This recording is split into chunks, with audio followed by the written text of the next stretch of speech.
Hello students, very good morning. I, Yash Santwani from Shiv Jyoti Educational Group. I welcome you all to this video lecture. Class, we have already discussed about the financial statements in our previous session where we have discussed about the format of balance sheet and for the format of the trading and P&L account, that is your income statement account. Class, today we all are here to discuss the analysis of financial statements. That means the today's topic that we are having with us is chapter number 4 of part B, analysis of financial statements of a company. I have distributed particularly this chapter into two parts. That will be your part 1, comparative financial statements, and your part 2 will be the common size financial statements. अगर हम लोग DK Goyal की बात करते हैं तो DK Goyal में हमारे पास में दो चैप्टर्स हैं, चैप्टर नंबर 3 और चैप्टर नंबर 4, ठीक है. But if we are talking about the NCERT तो फिर वहां पे एक सिंगल पार्ट, एक सिंगल चैप्टर होता है which is named as analysis of financial statements, and that is the reason that I have divided it into two parts. Part 1 will be the comparative financial statements and part 2 will be the common size financial statements. अभी हम लोग सिर्फ part 1 के बारे में deal कर रहे हैं, सिर्फ हम लोग इसको देखेंगे. Part 2 we will be discussed in our next session. Alright, so let's move further with the chapter. The very first thing that we are having with us is the meaning of analysis of financial statements. Class, हम लोगों ने financial statements बनाना सीखा है, but उसका use क्या होगा, उसको हम लोगों को क्या फायदा उससे मिलने वाला है, उसकी इंफॉर्मेशन को कैसे हमें यूज करना है, उन सब चीजों के लिए हम लोगों को एनालाइज करना आना चाहिए. दैट मीन्स हम लोगों को फाइनेंशियल स्टेटमेंट्स को स्टडी करना आना चाहिए. On this there what we are doing, that is the analysis of financial statements. Let us talk about the definition.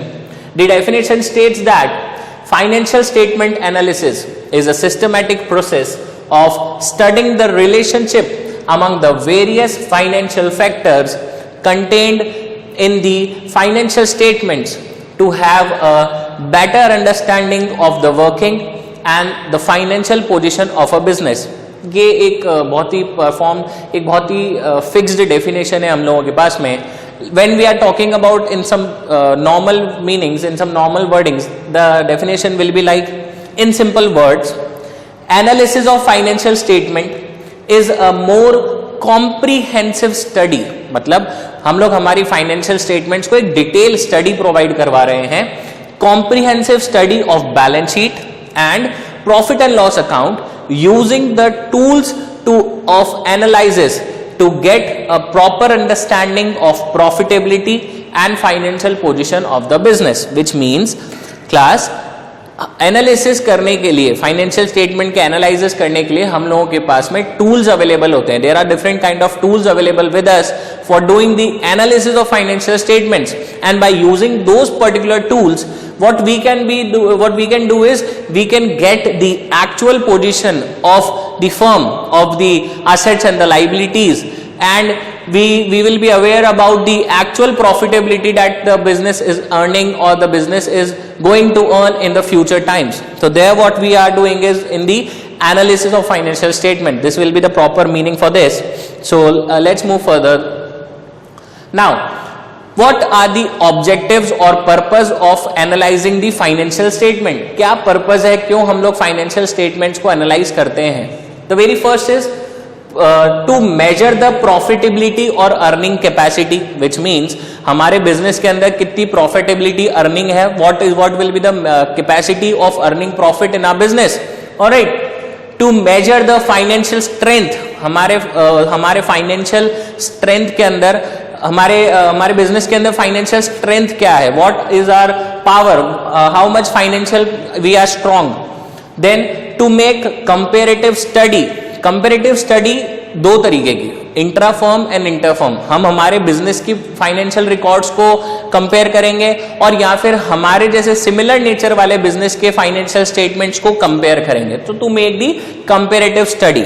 The next we are having with us is the objective is to judge the efficiency of management की efficiency, to analyze the efficiency of management. That means that how strongly our management is performing.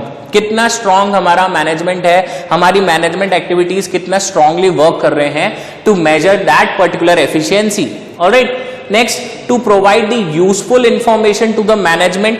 हम लोगों को management को भी काफी सारी useful information provide करानी पड़ती है। To perform that particular task we need to do the analysis of financial statements. Next, to find out the capability for payment of interest or dividend etc. Look class, each year we have to make certain payments that act as an obligation on a business. For an example, payment of interest, payment of dividend. So each and every business organization needs to know that whether the business is capable enough to pay the regular interest or the regular payment of dividend. So to measure that capability we need to do the analysis of financial statements again. Next is your to measure the short term and long term solvency. How much solvency do we have? How much liquidity power does a business is having? Liquidity power का मतलब होता है class कि आप अपने short term obligations और अपने long term obligations को मीट आउट कर सकते हैं कि नहीं। जो हम लोगों को पेमेंट करना होता है विद इन अ ईयर और मोर देन अ ईयर, तो हम लोग उसके लिए एक्चुअली केपेबल हैं कि नहीं, उस चीजों के लिए हम लोग हमारा analysis of financial statements perform करते हैं। Let's move to another topic now, types of financial statements analysis. Class, you all are aware that we are having two different types of financial statements, the horizontal financial statements and the vertical financial statements. In a similar manner, we are having two different types of tools, types of financial statement analysis, that is the horizontal analysis and the vertical analysis. ठीक है, horizontal analysis means when you are comparing with the opening and closing figures of particular financial statement. अगर हम किसी financial statement के opening और closing figures को आपस में कंपेयर करते हैं, then that will be the horizontal analysis. Alright, और अगर हम किसी फाइनेंशियल स्टेटमेंट्स के या अगर किसी फाइनेंशियल फिगर्स के पर्टिकुलर ईयर्स के फिगर को कंपेयर कर रहे हैं, फॉर एन एग्जांपल हम लोग हमारे प्रॉफिट को हमारे एक्सपेंसेस के साथ में कंपेयर कर रहे हैं ऑफ अ सेम ईयर, हम लोग अलग अलग ईयर के फिगर्स को नहीं करके सिमिलर ईयर के फिगर्स को अगर कंपेयर कर रहे हैं, that will be the vertical analysis. Alright, so basically horizontal analysis includes your comparative statements, your cash flow statements, and the vertical analysis will include the ratio analysis. All right, now let's move further for the tools. This will be the important part, that is the tools used for analysis of financial statements. कौन कौन सी चीजें हैं जिससे हम लोग हमारा financial statement का analysis कर सकते हैं। तो very first we are having with us is comparative financial statements, that what we are dealing with this, हम लोग आज इसी टॉपिक को कवर कर रहे हैं। Alright, then common size financial statements, the next session we are going to discuss with this. Then it is your ratio analysis, chapter number 5 as per your DK Goel. Cash flow statement, chapter number 6 as per your DK Goel.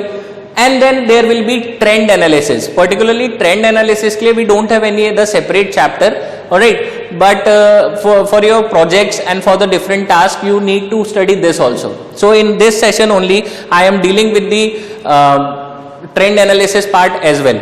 Alright, so let's start with a chapter that is the comparative financial statement first of all. Now, what will be the meaning for comparative financial statements? It is a statement that shows changes in each item of the financial statement in absolute amount and in percentage, taking the amounts of the preceding as counting period as the base. क्या मतलब होता है इसका, एक बार इसको देख लेते हैं। पहले इनके अंदर कौन कौन सी चीजें कवर होंगी, इसमें हम लोग कवर कर रहे हैं comparative balance sheet and your comparative statement of P and L. तो हम लोगों को दो चीजें देखनी है, कंपैरेटिव बैलेंस शीट और comparative statement of P and L. So first of all we are starting with the comparative balance sheet. Alright class, but for this format, before going to the format on this digiboard, let us explain this format with the help of that board. Come. So class, I have already drawn the format of the for the balance sheet over here. आपको question के अंदर इस तरीके का format पहले से ही दिया जाएगा, ठीक है। And what you have to do with the solution is हम लोगों को सॉल्यूशन में ऐसा कि ऐसा फॉर्मेट तो बनाना ही है, मतलब हम लोगों को क्या करना है, copy paste, that's it. Alright, सिर्फ हमें कॉपी पेस्ट करना है पर्टिकुलर्स वाले कॉलम के लिए, ओपनिंग बैलेंस वाले कॉलम के लिए और क्लोजिंग बैलेंस वाले कॉलम के लिए। ये आपको क्वेश्चन में देगा, एज इट इज आपको उठा के वापस से इसको प्रिपेयर करना है। नेमिंग हम लोगों ने दिया, आप देख सकते हैं, for the opening balance the column is A, for the closing balance the column is B. Now what additions you have to do in your solution part, उसको देखिएगा। हमें 2 कॉलम और यहां पे बनाने हैं, वो मैं आपको बना के बताता हूं। Now the next column that you have to prepare will be your column C, which will be known as absolute change. इसका नाम होगा यहाँ पे absolute change. That will be your C column. And this C column ये हम लोग कैसे calculate करेंगे, C निकलेगा हमारे पास में B माइनस A, यानी कि जो हम लोगों के क्लोजिंग बैलेंसेस है उसमें से हम लोगों को हमारे ओपनिंग बैलेंसेस को माइनस करना होगा और फिर हमारे पास में हमारा एब्सोल्यूट चेंज वाले जो कॉलम्स के अमाउंट्स आ जाएंगे। Alright class, so basically this will be the very first calculation that you have to perform in your solution part. यहां तक का तो क्वेश्चन में से आ रहा है, ठीक है, यहां से आपकी कैलकुलेशन पार्ट स्टार्ट हो रही है। Now next column will be your percentage of increase और डिक्रीज, परसेंटेज ऑफ इंक्रीज और डिक्रीज, और इस कॉलम को हम लोगों ने नाम दिया है class D. Is it clear? And how this D will be calculated, look at here, इसका फॉर्मूला है column C upon column A into 100। ध्यान से देखिएगा, सी कॉलम वाले amounts, alright, that is your absolute change वाले amounts, divided by your opening balances, which means हम लोग base किसको मान रहे हैं, ओपनिंग बैलेंसेस को बेस मान के, और फिर हमें परसेंटेज कैलकुलेट करनी है। I will show this with the example also class. Suppose I am having the share capital, I am having share capital. Now my share capital was in the opening, it was 2 lakh, it was of 2 lakh, and in the closing it was of 3 lakh. Now this information is provided to me from the question itself. What I have done is I have just copy paste it from the question. All right. Now for the solution part I have to perform the 2 calculations. First of all I have to calculate the C column, that is your closing minus opening. So 3 lakh minus 2 lakh will be your 1 lakh. ठीक है, इसको मैं calculate लिख देता हूं यहां पे ताकि आप लोगों को याद रहेगा। 3 लाख माइनस 2 लाख, यानी कि क्लोजिंग माइनस ओपनिंग। और फिर इसके बाद में ये तो कैलकुलेट हो गया, अब ये परसेंटेज कितना इंक्रीज, कितना परसेंट इंक्रीज हुआ उसको देखेंगे। तो the formula will be 1 lakh, that is your C column figure, divided by 2 lakh which will be your opening column figure, and then into 100. If you going to solve this, the amounts will be 100 upon 2, that is your 50%. So the here you are will be the with the answer part. Alright, that's all what you have to do in the comparative balance sheet. Now let's move further with the help of the Digiboard also. Look class, I am having a proper format for all of you over here. Look, this is your balance sheet part. This particulars we have already discussed in chapter number 1. हम लोगों ने पहले से ही इसको discuss कर लिया था chapter number 1 में कि पर्टिकुलर्स में कौन कौन सी चीजें आएंगी, कैसे आएंगी, वही that is the same what we are doing here. Alright, note number same as chapter 1, opening balances and your closing balances. And after that the 2 additional columns, that is column C and column D. C will be your absolute change, that is your increase or decrease, and D will be percentage of change, that is C upon A into 100. Alright class, so this is your liabilities part and here is your asset part. ये वाला जो चल रहा है particulars के अंदर, ये बिल्कुल सेम है जो कि हम लोगों ने हमारे फाइनेंशियल स्टेटमेंट्स वाले चैप्टर नंबर 1 में डिस्कस करा था प्रीवियस सेशन वाले वीडियोस के अंदर. ऑलराइट, इसमें कोई चेंजेस नहीं करे हैं, सिर्फ हम लोगों ने 2 एडिशनल कॉलम्स को और इंक्लूड कर दिया है. Alright, so now move further. ये एग्जांपल है क्लास, इस तरीके का क्वेश्चन हमारे पास में आएगा. We are having certain type this type of questions with us. ठीक है, this is your balance sheet. opening balances and closing balances, liability side and asset side. Okay, so class, this is the example for the comparative balance sheet. कुछ इस तरीके का question आपके पास में exam में अवेलेबल कराया जाएगा, where the liabilities figures will be available and the opening balances, closing balances, then the asset column, opening balances and the closing balances. तो let us come to that board कि हमें किस तरीके से question को solve करना है. Come.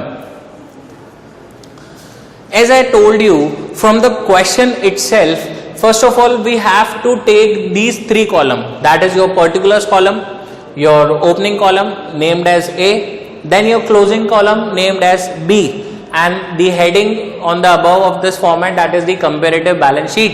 Alright, and from the question itself we will be taking the figures. Suppose the first figure we are having with us is of equity capital, then we have mentioned equity capital in the particulars column. The opening balance was 1 lakh rupees and the closing balance was of 1,65,000 rupees. Alright, तो इतनी details तो class हम लोगों ने question में से ही ले ली है. इसके आगे मेनली हम लोगों को दो कॉलम्स और मेंटेन करने हैं. First column will be your column number, that is your increase और decrease, increase or decrease, or you can name it as absolute change, and the denomination will be by C. This will be the your C column, and then the calculation part. कैसे calculate करेंगे हम लोग इसको? Opening minus closing, that is your 1,65,000 minus 1 lakh, that gives you 65,000. तो यहाँ पे हमारे पास में सॉल्यूशन आएगा 65,000. Is it clear? ये तो हमारा फर्स्ट कॉलम हो गया जो हमें मेंटेन करना है, और एक उसके बाद में एक कॉलम और हम लोगों को मेंटेन करना है, that is your percentage of absolute change, percentage of absolute change, और कॉलम का नाम रहेगा यहाँ पे D. Is it clear? Alright, the formula for this will be C upon A into 100. C upon A into 100. Alright, calculation नीचे करके दिखाता हूं मैं आपको. D कैसे कैलकुलेट कर रहे हैं हम लोग? C वाला फिगर क्या था? 65,000. तो 65,000 डिवाइडेड बाय ओपनिंग बैलेंस. हमेशा डिनोमिनेटर में कौन से फिगर्स आएंगे हमारे पास में? ओपनिंग फिगर्स आएंगे. This will be your base figures. तो 65,000 divided by 1 lakh and into 100, which gives you the percentage of, इसको हम लोग कैलकुलेट करते हैं तो यहां से हमारे पास में 3030 2020, which will gives you 65%. so हमारा आंसर आ जाएगा यहाँ पे 65%. Is it clear? That's it. This is what you have to do for the comparative balance sheet as well as for the comparative income statement also. But the comparative income statement, for that I am having the example again. So let us move to the, first of all this will be the format, जैसे कि मैंने आपको बताया कि particulars, note number, opening and closing, जो ये वाले columns हैं हम लोगों के पास में, ये कॉलम्स सेम है, it is as same as chapter number 1 financial statements part, and particularly these information will also be provided to you in the question also. Okay, what you have to do is you just have to calculate these two columns, that is column number C, your absolute change, increase or decrease, and column number D, that is the percentage, C upon A into 100.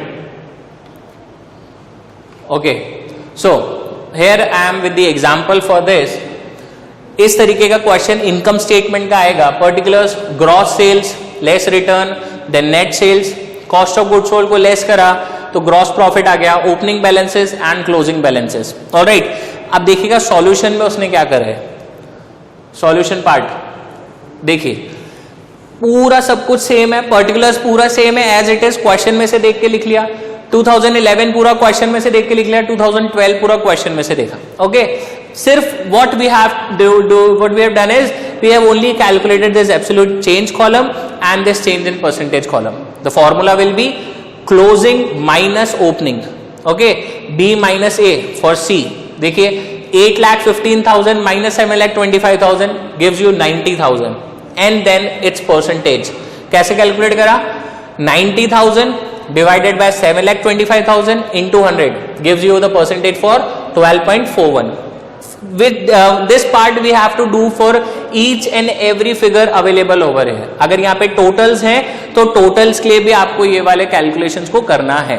Okay, so this is all for the comparative income statement. Class, I have also taken one of the example for the trend analysis. As I have told you that the question can arise, so I have also discussed the example of trend analysis. You can have a look. इस तरीके का क्वेश्चन trend analysis में available होगा आपके पास में. Sales for different kind of years, यहाँ पे ओपनिंग क्लोजिंग बैलेंसेस नहीं है, हम लोग को अलग अलग साल की सेल्स दे रखी है. जैसे sales for the year 2003 is 3,10,000, sales for the year 2004 is 3,27,500, 2005 की सेल्स है 3,20,000 और 2006 की है 3,25,000. तो क्लास ट्रेंड एनालिसिस के अंदर what we have to do is we just have to measure the percentage of the change. अगर 3,10,000 2003 में था तो कितना परसेंट इंक्रीज हुआ या कितना परसेंट डिक्रीज हुआ. देखिए यहाँ पे 3,10,000 था, यहाँ पे 320 था, तो कितना परसेंट का इंक्रीमेंट आया, ये हम लोगों को कैलकुलेट करना होता है ट्रेंड एनालिसिस के अंदर. Is it clear? ऑलराइट, तो इसको भी एक बार मैं आपको सॉल्व करके बता देता हूं किस तरीके से उसने सॉल्व करा है. पहले आप लोग यहाँ पे देख लीजिए, ये फिगर्स उसने दे रखे हैं कुछ हमारे पास में. देखिए बेस ईयर हमेशा 2003 माना जाएगा. बेस ईयर जो है ओपनिंग फर्स्ट वाला ईयर को बेस माना, इसलिए इसकी परसेंटेज कितनी आ गई हमारे पास में 100 की परसेंटेज आ गई है. Is it clear? ठीक है. और पर आगे ये 106%, 103%, ये कैसे कैलकुलेट करा वो मैं आपको कैलकुलेट करके बताता हूं. चलिए class, just remember one thing that the denominator will always be your the base figure. और base figure हम लोग कौन सा वाला ले रहे हैं जो हमारे पास में ओपनिंग फिगर अवेलेबल हो रहा है. ऑलराइट, देखिए सपोज हम लोगों को सेल्स अवेलेबल कराया था, उसने सेल्स दे रखी है 2003 की सेल्स दे रखी थी क्लास हम लोगों के पास में 3,10,000 की. The amount for 2003 sales is 3,10,000 and the amount for 2004 sales was rupees 3,27,500. Now how you will going to calculate the percentage for 2004 year? What you just have to do is you have to just divide this figure with the opening balance. Okay, so the percentage trend will be 3,27,500 divided by 3,10,000 into 100. Alright, so the percentage will be 106. ये तो आपकी 2004 की percentage calculate कर दिया आपने. Is it clear? और मान लीजिए अगर आपको 2005 की कैलकुलेशन दिखानी है, 2005 की कैलकुलेशन, तो उसके लिए 2005 की सेल्स को देख लीजिएगा. सपोज 2005 की सेल्स दे रखी है उसने आपको 2005 की है 3,20,000. ऑलराइट, तो कैसे करेंगे? This divided by the base figure. Base figure हमेशा हमारा 2003 वाले लेना है. तो 2005 के लिए numerator will be the amount of 2005 year, denominator will be always same. यहां पर भी 3,10,000 था 2003 वाला, यहां पर भी वही रहेगा 3,10,000 and into 100. The percentage will be 103. This will be the solution. Okay, तो इस तरीके से हम लोगों को हमारे ट्रेंड एनालिसिस को कैलकुलेशन करनी होती है. एक किसी फिगर को आपको अपना बेस फिगर मानना होता है. जैसे यहां पे हम लोगों ने ओपनिंग बैलेंस को हमारा बेस फिगर माना और फिर हमारी कैलकुलेशंस करी. Is it clear? Come again with the digiboard. I explain you in this in the detail part. You can see over here class, we have considered 2003 as your base figure for each and everything. So for sales, देखिए यहाँ पे 2003 में 100% आया. Why? Because 3,10,000 divided by 3,10,000 into 100 gives you 100%. 17,500 upon 17,500 gives you 100. तो आप देखिए base वाले में सब में 100 का परसेंटेज आ रहा है और बाकी सब में फिर कैलकुलेशंस. तो डिनोमिनेटर हमेशा आपका ये वाले फिगर्स रहेंगे जो ओपनिंग बैलेंसेस रहेंगे. Alright, so this is all class. This is all for your comparative financial statements. I hope you all are doing well at your homes. आप लोग अपनी DK गोयल और NCERTs के illustrations की प्रैक्टिस जरूर कीजिए. हम we'll discuss your problems in the doubt session, and in our next session we will be covering with the common size. So guys, thank you. Please stay home and stay safe. Thank you so much.